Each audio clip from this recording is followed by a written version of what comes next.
കോൺഗ്രസിലെ ഹൈക്കമാൻഡും മേജറും ക്യാപ്റ്റനും അറിയുവാൻ.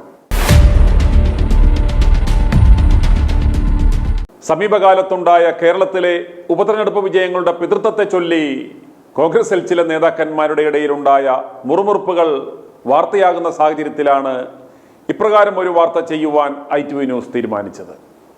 കോൺഗ്രസ് നേതാക്കന്മാരെ, നിങ്ങൾ ആരുമായിക്കൊള്ളട്ടെ, ഹൈക്കമാൻഡിനോ പഴയ ചെങ്കീരിയോ KPCCയുടെ അച്ഛനോ ആരുമായിക്കൊള്ളട്ടെ, നിങ്ങൾക്ക് ഇവിടുത്തെ ജനങ്ങൾ പച്ച മലയാളത്തിൽ പറഞ്ഞാൽ മൈര് വില പോലും തരുന്നില്ല എന്നാദ്യം തിരിച്ചറിയുക.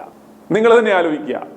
കയ്യിലിരിപ്പ് കൊണ്ട് കഴിഞ്ഞ 10 കൊല്ലമായി ചൊറിയും കുത്തിക്കരക്കിരിക്കുന്ന നിങ്ങൾക്ക് ഇവിടെ രാഷ്ട്രീയമായി എന്ത് പ്രസക്തിയാണുള്ളത്? അവസാന നിമിഷം ഒരു വെടിവഴിപാടുകാരി ഒരു ആരോപണവുമായി ഇറങ്ങിയാൽ തീർന്ന വൈബൊക്കെ ഇവിടെ ഉള്ളൂ എന്ന് നിങ്ങൾ ആദ്യം തിരിച്ചറിയുക. അറ്റ്ലീസ്റ്റ് ഈ കേരളത്തിലെങ്കിലും നിങ്ങൾ ഹൈക്കമാൻഡ്, ഉന്നതാധികാര സമിതി എന്നൊക്കെയുള്ള തേഞ്ഞൊട്ടിയ പദങ്ങൾ ദയവായി പറയരുതേ, അപേക്ഷയാണ്. ജനങ്ങൾ പുച്ഛിച്ചു തള്ളും. ഇപ്പോൾ നിങ്ങൾക്ക് എന്തെങ്കിലും ഒരു വില ജനങ്ങൾ തരുവാൻ തയ്യാറാകുന്നതിൻ്റെ കാരണം ഇവിടെ നിങ്ങളുടെ പാർട്ടിയുടെ പാരമ്പര്യം കണ്ടിട്ടോ, നിങ്ങളുടെ നേതാക്കന്മാരുടെ സംശുദ്ധമായ രാഷ്ട്രീയ ജീവിതം കണ്ടിട്ടോ, പ്രകടന മികവ് കണ്ടിട്ടോ നാളെ നിങ്ങൾ ഇവിടെ വന്ന് അങ്ങ് മറിക്കും എന്നൊക്കെ കരുതിയോ? അല്ല. പിണറായി വിജയൻ എന്ന് പറയുന്ന, വിജയന്റെ ഭാഷയിൽ തന്നെ പറഞ്ഞാൽ ഒരു പരനാറിയുടെ നാറിയ ഭരണത്തിൽ ശ്വാസം മുട്ടിയ ഒരു ജനതയ്ക്ക് കേരളത്തിൽ ഇപ്പോൾ ഉള്ള ഏക പോംവഴി എന്ന നിലയ്ക്കാണ് നിങ്ങളിൽ ഒരു ചെറിയ പ്രതീക്ഷ വെക്കുന്നത്. വേറെ എന്തെങ്കിലും ഒരു ഓപ്ഷൻ ഈ കേരളത്തിൽ ഉണ്ടായിരുന്നുവെങ്കിൽ അവർ നിങ്ങളെ മൈൻഡ് ചെയ്യുമായിരുന്നോ? ഇല്ല. BJP ആണെങ്കിൽ ഇപ്പോഴും ആ പഴയ വർഗീയ കാർഡുമായി നടക്കുകയാണ്. വേറെ ഒന്നും അവർക്ക് ഇവിടെ പറയാനുമില്ല. അതൊട്ടിവിടെ ചിലവാകത്തുമില്ല. നിങ്ങളൊരു കാര്യം മനസ്സിലാക്കേണ്ടുന്നത്, ജനങ്ങളെ ഏതെങ്കിലും മാർഗത്തിൽ സ്വാധീനിക്കാൻ ശേഷിയുള്ള ഒരാൾ നിന്നാൽ ജനങ്ങൾ അവരെ വിജയിപ്പിക്കും. പാർട്ടി മുന്നണി സംവിധാനം വിട്ട് ആരും അപ്രകാരം ഇവിടെ ഒരു ശ്രമം നടത്തുന്നില്ല എന്ന് മാത്രം. തീവട്ടി അൻവറിന് പോലും എത്ര വോട്ട് പിടിച്ചു എന്ന് നിങ്ങൾ നോക്കിക്കേ. ഇവിടെയുള്ള മുന്നണി സംവിധാനങ്ങൾ അല്പമെങ്കിലും പേടിച്ചില്ലേ?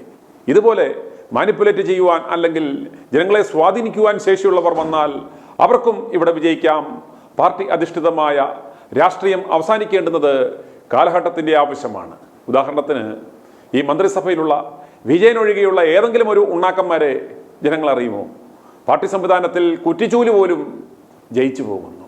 കോൺഗ്രസ്സുകാർ ആഗ്രഹിച്ചില്ലെങ്കിലും ഇവിടുത്തെ ജനങ്ങൾ ഒരു ഭരണമാറ്റം അമിതമായി ആഗ്രഹിക്കുന്നു. കോൺഗ്രസ്സുകാർ തമ്മിലടിക്കാതെ, ഒരു അവസരമുണ്ടാക്കാതെ മര്യാദയ്ക്കിരുന്നാൽ മാത്രം മതി. കുറഞ്ഞത് 100 മുതൽ 120 സീറ്റ് വരെ UDFന് ലഭിക്കും വരുന്ന തവണ. കാരണം ജനങ്ങൾ അത്രമാത്രം പിണറായിസത്തെ വെറുക്കുന്നു. ഈ എറണാകുളമാരെ എത്ര ദിവസം കൂടി സഹിക്കണം എൻ്റെ ദൈവമേ എന്ന് പ്രാർത്ഥിച്ച് ജനങ്ങൾ കൗണ്ട് ഡൗൺ ആരംഭിച്ചു കഴിഞ്ഞു. അപ്പോഴാണ് അവൻ്റെ അമ്മൂമ്മയുടെ തമ്മിലടിയുമായി നടക്കുന്നത്. അടുത്ത തവണ UDFന് അവസരം കൊടുത്താൽ ആദ്യ ദിനം തൊട്ടിമാർ തമ്മിലടിക്കും, കൈയിട്ട് വാരും എന്ന് അറിയാത്തവരല്ല ഇവിടുത്തെ ജനങ്ങൾ. ഐസ്ക്രീം കുഞ്ഞാലിക്കുട്ടി ഇവിടെ കിടന്ന് പൂന്ത് വിളയാടും എന്നും അറിയാം. പക്ഷേ കേരളത്തിലെ ജനങ്ങൾ, അവർക്ക് വേറെ നിർവാഹമില്ല. അതിക്രൂരമായി വേട്ടാവളിയന്മാരാൽ ബലാത്സംഗം ചെയ്യപ്പെടാൻ പോവുകയാണ് എന്ന് അറിഞ്ഞുകൊണ്ട് തന്നെ അവർ ഒരു 5 കൊല്ലം കണ്ണടച്ച് കിടക്കുവാൻ മാനസികമായി തയ്യാറായി കഴിഞ്ഞു. ഇത്രയും ഗതികെട്ട ഒരു ജനതയുള്ള ഒരു നാട്ടിൽ ഒന്നും ചെയ്തില്ലെങ്കിലും ഇത്രയും വലിയൊരു സുവർണാവസരം കൈവന്ന സാഹചര്യത്തിൽ നീയൊക്കെ ക്യാപ്റ്റനും ചൗക്കീദാറും എന്നൊക്കെ പറഞ്ഞ് തമ്മിലടിച്ചാൽ ജനങ്ങൾ തീരുമാനിക്കും ഇതിലും ഭേദം ആ പരനാറിയും അവൻ്റെ മുറിമോനും ആണെന്ന്. പരനാറിയുടെ മുഖം മാത്രം സഹിച്ചാൽ മതിയല്ലോ. മറിച്ച് നിങ്ങളൊക്കെ വന്നാൽ ഏതൊക്കെ ഐറ്റത്തെ ജനങ്ങൾ സഹിക്കണം. കോൺഗ്രസ് പാർട്ടിക്ക് എന്തായാലും ഒരു സംഘടനാ സംവിധാനമുണ്ടല്ലോ.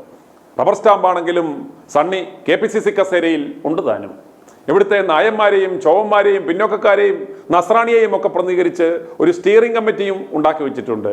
ഇതിലിപ്പോൾ തന്നെ 2 നായന്മാരുണ്ട്, സതീശൻ നായരും PC വിഷ്ണുനാഥ് നായരും.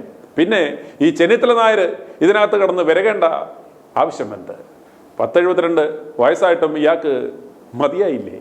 KSU പ്രസിഡന്റ്, അതും ദേശീയ പ്രസിഡന്റ്, KPCC അധ്യക്ഷൻ, ആഭ്യന്തരമന്ത്രി എന്നിങ്ങനെ സകല പദവികൾ വഹിച്ചിട്ടും ഇയാൾ കിടന്ന് തള്ളുന്നത് എന്തിനാണ്? KPCC പ്രസിഡന്റിന് പറയുവാനുള്ള തൻ്റെ ഇടം വേണം, ഞാനിവിടെ ഉള്ളപ്പോൾ മറ്റൊരുത്തനും ഇവിടെ കിടന്ന് പൊളയ്ക്കേണ്ടെന്ന്. ഇത് പറയുവാനുള്ള ശേഷിയില്ല എന്ന് മനസ്സിലാക്കി തന്നെയാണ് ചണ്ണിക്കുട്ടനെ KCയും രമേശ് ചെന്നിത്തലയും കൊണ്ട് KPCC പ്രസിഡന്റ് കസേരയിൽ അവരോധിച്ചത്. കിണയാകുമ്പോൾ പിന്നെ കയറി മേയാമല്ലോ. UDFനും കോൺഗ്രസ് പാർട്ടിക്കും ഔദ്യോഗിക വക്താക്കളുള്ള സ്ഥിതിക്ക് ഈ ഉസ്മാൻ രമേശ് എന്തിനാണ് കിടന്ന് മാധ്യമങ്ങളുടെ മുന്നിൽ വിരകുന്നത്? ഇയാളെ കാണുന്നത് തന്നെ ജനങ്ങൾക്ക് ചതുർത്ഥിയാണ്. അത്യാഗ്രഹം മൂത്ത് ഭ്രാന്തായി ചെന്നിത്തലയ്ക്ക്. ഇന്നലെ ഞങ്ങൾ നൽകിയ ആ വാർത്തയുടെ കമന്റ് ബോക്സ് ഒന്ന് വായിച്ചാൽ മതി. ചെന്നിത്തലയെക്കുറിച്ചുള്ള ജനങ്ങളുടെ അഭിപ്രായം നിങ്ങൾക്ക് മനസ്സിലാകും. കേരളത്തിലെ ജനങ്ങളെ വീണ്ടും നാറിയ പിണറായിസത്തിന് വിട്ടുകൊടുക്കാതെ ഉസ്മാൻ രമേശ് സ്വയം അടങ്ങുക, അല്ലെങ്കിൽ പാർട്ടിയിലെ ഉത്തരവാദിത്തപ്പെട്ടവർ നടപടിയെടുക്കുക. കോൺഗ്രസിനെ ദേശീയ തലത്തിൽ മുടിപ്പിച്ച സരിതാ വേണുഗോപാലാണ് ഉസ്മാൻ രമേശിന്റെ പിൻബലം. കോൺഗ്രസുകാർക്ക് ചോദിക്കുവാൻ നട്ടലില്ലെങ്കിലും ഇവിടുത്തെ ജനങ്ങൾക്ക് ചോദിക്കാമല്ലോ. കെ സി വേണുഗോപാൽ, നിങ്ങൾക്ക് ഈ കേരളത്തിൽ എന്ത് പ്രസക്തിയാണുള്ളത്? ദേശീയ തലത്തിൽ ആ പ്രസ്ഥാനത്തെ മുടിപ്പിച്ച നിങ്ങൾ ദയവ് ചെയ്ത് ഇവിടുത്തെ പ്രശ്നങ്ങളിൽ ഇടപെടാതിരിക്കുക. ഇവിടെയുള്ള ചെറുപ്പക്കാർ ഭരണം പിടിച്ചെടുത്ത് തരുന്നതാണ്. ദയവായി നാറിയകളികൾ നിർത്തി കേരളത്തിൽ വരുന്ന ഒരു കൊല്ലം ദയവായി വരാതിരിക്കുക. കെ സി വേണുഗോപാൽ, ഉസ്മാൻ രമേശ്, എ കെ ആന്റണി, എം എം ഹസൻ ഇവരെയൊക്കെ പരമാവധി മാധ്യമങ്ങളുടെ മുന്നിൽ ഈ ഒരു കൊല്ലമെങ്കിലും വിടാതിരിക്കുക. പകരം UDF-നെ പ്രതിനിധീകരിച്ച് പ്രതിപക്ഷ നേതാവ് Mathew Kuzhalnadan, Shafi Parambil, Rahul Mamkootathil, KM Shaji, PK Firoz, BRM Shafeeq, Abin Varkey, BD Balram, PC Vishnunath, Liju, VS ജോയിയൊക്കെ മുന്നിലോട്ട് വരട്ടെ. ഇനി അയ്യോ എന്നെ ക്യാപ്റ്റൻ എന്ന് വിളിച്ചില്ലെന്ന് ഉസ്മാൻ രമേശിന്റെ കരച്ചിൽ കേട്ട രാജ്മോഹൻ ഉണ്ണിത്താന്റെ ആ വാക്കുകൾ കേൾക്കുക. ഉസ്മാനെ, ചുവട്ടിലെ മണ്ണെല്ലാം ഒഴുകിപ്പോകുന്നത് ദയവായി മനസ്സിലാക്കുക. ഒരു പൊടിക്ക് അടങ്ങുക. നിലമ്പൂർ ഇലക്ഷൻ മാത്രമല്ല, കോൺഗ്രസിനകത്ത് ഒരു കീഴ്വഴക്കമുണ്ട്. ആ കീഴ്വഴക്കം അനുസരിച്ചിട്ട് കാലാകാലങ്ങൾ വരുന്ന KPCCയുടെ പ്രസിഡന്റാണ് പരമാധികാരി, പാർട്ടിയുടെ പരമാധികാരി. പാർലമെൻ്ററി പാർട്ടിയുടെ പരമാധികാരി എന്ന് പറയുന്നത് പ്രതിപക്ഷ നേതാവാണ്. അപ്പോൾ സ്വാഭാവികമായി കഴിഞ്ഞ കാലഘട്ടങ്ങളിലൊക്കെ തെരഞ്ഞെടുപ്പുകൾ വിജയമുണ്ടാകുന്ന സമയത്ത് ആ വിജയത്തിൻ്റെ പരിപൂർണമായ ഉത്തരവാദികൾ KPCC പ്രസിഡൻറ്റും പ്രതിപക്ഷ നേതാവും ആയിരിക്കും. വിജയമുണ്ടായാൽ സക്സസ് ഹാസ് മെനി ഫാദേഴ്സ്, അങ്ങനെയുണ്ടല്ലോ. അതേസമയം failure is N orphan. Failure ഉണ്ടായി ഒരു തോൽവി ഉണ്ടായിക്കഴിഞ്ഞാൽ ആ തോൽവി അനാഥമാണ്, അതിൻ്റെ പ്രതിത്വം ഏറ്റെടുക്കാൻ ആരും വരില്ല. അതേസമയം ഒരു വിക്ടറി ഉണ്ടായിക്കഴിഞ്ഞാൽ, ഒരു സക്സസ് ഉണ്ടായിക്കഴിഞ്ഞാൽ അതിനൊരുപാട് അവകാശികൾ വരും.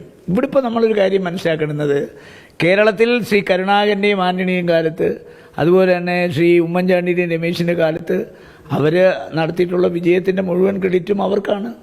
ഇപ്പോൾ അതിൻ്റെ ക്രെഡിറ്റ് സുധാകരൻ പ്രസിഡൻ്റായിരിക്കുമ്പോൾ അദ്ദേഹത്തിനും സതീശനുമാണ്. ഇപ്പോൾ സണ്ണി ജോസഫ് പ്രസിഡൻ്റായി വന്നു, VD സതീശനാവുന്നു. അതിനകത്തൊരു തർക്കത്തിന് കാര്യമില്ലല്ലോ. കേരളത്തിലൊരു പ്രതിപക്ഷ നേതാവുണ്ട്, ഒരു PC പ്രസിഡൻ്റ്. അവരുടെ കൂട്ടായ ഉത്തരവാദിത്വമാണ് എല്ലാവരെയും കൂടി സഹകരിപ്പിച്ച് മുന്നോട്ട് പോകാം. ഈ നിലമ്പൂർ വിജയത്തിൻ്റെ ക്രെഡിറ്റ് ആരും അങ്ങനെ ഒറ്റയ്ക്ക് അടിച്ചെടുക്കാൻ ശ്രമിച്ചില്ലല്ലോ. സതീശൻ്റെ പ്രസ്താവന എല്ലാം നമ്മൾ ശ്രദ്ധിച്ചില്ലേ? അദ്ദേഹം പറഞ്ഞത് ഈ വിജയം കൂട്ടായ ഒരു കളക്റ്റീവായ ലീഡർഷിപ്പിൻ്റെ ഫലമാണ്.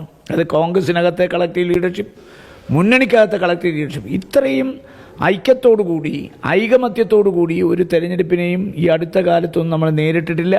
കാരണം ഒരുപാട് പ്രതിസന്ധികളും പ്രതിബന്ധങ്ങളും ഉണ്ടായിരുന്നു അവിടെ പിണറായിസത്തിനെതിരെയും മരുമോനിസത്തിനെതിരെയും മുദ്രാവാക്യം വിളിച്ച് പിണങ്ങി വന്ന ആൾ അവസാനം അയാളുടെ ആജന്മ ശത്രുവായി മാറി കോൺഗ്രസ് പ്രതിപക്ഷ നേതാവ്. അപ്പോൾ സ്വാഭാവികമായി ആ വെല്ലുവിളികളെ മുഴുവൻ അതിജീവിച്ചിട്ടാണ് ഈ 11,077 വോട്ടിന് ശ്രീ ആര്യാടൻ ഷൗക്കത്ത് ജയിച്ചത്. അപ്പോൾ അതിൻ്റെ ക്രെഡിറ്റ് ഇപ്പോഴത്തെ KPCC പ്രസിഡന്റ്. പ്രതിപക്ഷ നേതാവ് ഒറ്റയ്ക്ക് ആ ക്രെഡിറ്റ് എടുക്കാൻ ഒരിക്കലും ശ്രമിച്ചിട്ടില്ല. ഞാൻ അദ്ദേഹത്തിൻ്റെ ഓരോ വാക്കും ശ്രദ്ധിക്കാറുണ്ട്. അദ്ദേഹം എന്താ പറഞ്ഞത്? ഇത് കൂട്ടായ പ്രവർത്തനത്തിൻ്റെ ഒരു ഫലമാണ്. പരാജയപ്പെട്ടിരുന്നെങ്കിൽ അതിൻ്റെ ഉത്തരവാദിത്വം ഞാൻ ഏറ്റെടുക്കും, എനിക്ക് മാത്രമാണ് പരാജയപ്പെട്ട. അങ്ങനെ പറയാനൊരു ചങ്കൂറ്റം അദ്ദേഹം കാണിച്ചില്ലേ? പരാജയപ്പെട്ടാൽ അതിൻ്റെ മുഴുവൻ ഉത്തരവാദിത്വവും ഞാൻ ഏറ്റെടുക്കും, വിജയിച്ചാൽ അതിൻ്റെ ഉത്തരവാദിത്വം എനിക്ക് മാത്രമല്ല, ഒരു കളക്റ്റീവ് ലീഡർഷിപ്പിൻ്റെ ഫലമാണ്. അതുകൊണ്ട് ഇപ്പോൾ അനാവശ്യമായൊരു വിവാദം കേരളത്തിൽ ഈ മുന്നണി 2026 അധികാരത്തിലേക്ക് വരാനുള്ള ഒരു കാൽവയ്പ്പാണ് ഈ നിലമ്പൂർ തെരഞ്ഞെടുപ്പ്. അതുകൊണ്ട് അനാവശ്യമായൊരു വിവാദത്തിന് ആരും മുതിരാൻ പാടില്ല.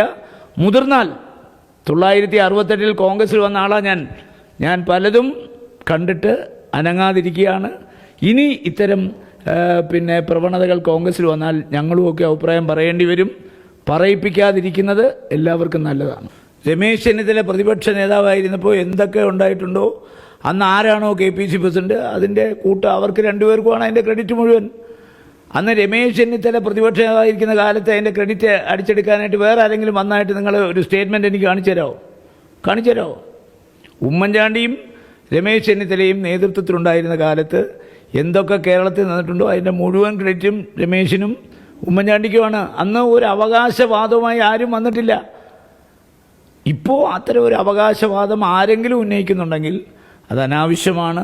ഒരു കാരണവശാലും അത് കോൺഗ്രസ് പാർട്ടിയുടെ മുന്നോട്ടുള്ള പ്രയാണത്തിന് ഭൂഷണമല്ല. അതേ എനിക്ക് പറയാനുള്ളൂ. ഈ കാലാകാലങ്ങളിൽ ആരാണോ നേതൃത്വത്തിൽ, ആ നേതൃത്വത്തിൽ ഇരിക്കുന്നവർക്കാണ് പരാജയം ഉണ്ടായാൽ അതിൻ്റെ ഉത്തരവാദിത്വം, വിജയം ഉണ്ടായാൽ അതിൻ്റെ ക്രെഡിറ്റ് അവർക്കാണ്. എന്ത് കൂട്ടായ നേതൃത്വമാണെന്ന് പറഞ്ഞാൽ പോലും ലീഡർഷിപ്പിൽ ഇരിക്കുന്നവർക്കല്ലേ അതിൻ്റെ പിതൃത്വം. ഒന്നാലോചിച്ച് നോക്കെ, ലീഡർഷിപ്പിൽ ആരാണോ, അത് AK ആൻ്റണി കരുണാകരൻ്റെ കാലത്ത്, ഉമ്മൻചാണ്ടി രമേശിൻ്റെ കാലത്ത്, അപ്പോൾ ഇത് ആരാണോ മുല്ലപ്പള്ളി രാമചന്ദ്രനും പിന്നെ രമേശ് ഇരുന്ന കാലത്തും എല്ലാം കൂട്ടായ നേതൃത്വമാണെങ്കിലും അതിൻ്റെ ക്രെഡിറ്റ് കൊണ്ടുപോകുന്നത് PCC പ്രസിഡൻറ്റും പ്രതിപക്ഷ നേതാവുമാണ്. അതിന് യാതൊരു തർക്കവുമില്ല. പഴയ കാലത്ത് ഇത്തരം അവകാശവാദങ്ങളുമായി ആരും വന്നിട്ടില്ല എന്നുള്ളതാണ് ഒരു പ്രത്യേകത. ഞാൻ ഒന്നുകൂടെ പറയാം. ശ്രീ കരുണാകരൻ്റെയും ആൻ്റണിയുടെ കാലത്ത്, ശ്രീ ഉമ്മൻചാണ്ടിയുടെയും രമേശിൻ്റെ കാലത്ത്, ശ്രീ രമേശിൻ്റെയും പിന്നെ മുല്ലപ്പള്ളി രാമചന്ദ്രൻ്റെയും കാലത്ത് അന്ന് നടന്നിട്ടുള്ള സകല വിജയപരാജയങ്ങളുടെയും ക്രെഡിറ്റ് PCC പ്രസിഡന്റും പ്രതിപക്ഷ നേതാവിനുമായിരുന്നു. അന്നൊന്നും മൂന്നാമതൊരാൾ ഇത്തരം അവകാശവാദവുമായി രംഗത്ത് വന്നിട്ടില്ല. ഇതൊരു പുതിയ പ്രവണതയാണ് നമ്മൾ കാണുന്നത്. കേരളത്തിലൊരു PCC പ്രസിഡന്റ് നിലവിലിരിക്കുമ്പോൾ, പ്രതിപക്ഷ നേതാവ് നിലവിലിരിക്കുമ്പോൾ അവർക്ക് അതീതനായ ഒരു ശക്തി എന്ന് പറയുന്നത് ഇന്ന് വരെ കോൺഗ്രസിൻ്റെ ചരിത്രത്തിൽ ഉണ്ടായിട്ടില്ല, ഇനി ഉണ്ടാകാനും പാടില്ല. കാരണം ഹൈക്കമാൻഡാണല്ലോ ഇവരെ വെക്കുന്നത്. ഇപ്പം സണ്ണി ജോസഫിനെ ആരാണ് വെച്ചത്? ഹൈക്കമാൻഡാണ് വെച്ചത്. ശ്രീ VD സതീശനെ ആരാ വെച്ച്? ഹൈക്കമാൻഡാണ് വെച്ച്. അപ്പോൾ അവർക്കൊരു പീരീഡുണ്ട്. ആ പീരീഡിൽ അവരെ അനുസരിച്ച് അവരുടെ വിജയം എന്ന് പറയുമ്പോൾ കേരളത്തിലെ കോൺഗ്രസിൻ്റെ വിജയമല്ലേ. അവർ കോൺഗ്രസിനെ വിജയിപ്പിക്കാൻ ഇന്ന് നേതൃത്വത്തിൽ അവരിയ്ക്കുന്നു. എല്ലാവരെയും കൂടെ സഹകരിപ്പിച്ചുകൊണ്ട് കോൺഗ്രസിനെ ശക്തിപ്പെടുത്തി മുന്നോട്ട് പോകുമ്പോൾ അതിൻ്റെ ക്രെഡിറ്റ് ആസ് എ ഹോൾ കിട്ടുന്നത് ആ സ്ഥാനത്തിരിക്കുന്നവർക്കാണ്. അതിൽ നമ്മളാരും അസൂയപ്പെട്ട് കാര്യമില്ല. i2i News, an eye for truth. i2i News subscribe ചെയ്തിട്ടില്ലാത്തവർ ഇപ്പോൾ തന്നെ സബ്സ്ക്രൈബ് ചെയ്യുക. നോട്ടിഫിക്കേഷൻ ലഭിക്കുവാൻ ബെൽ ബട്ടണും അമർത്തുക.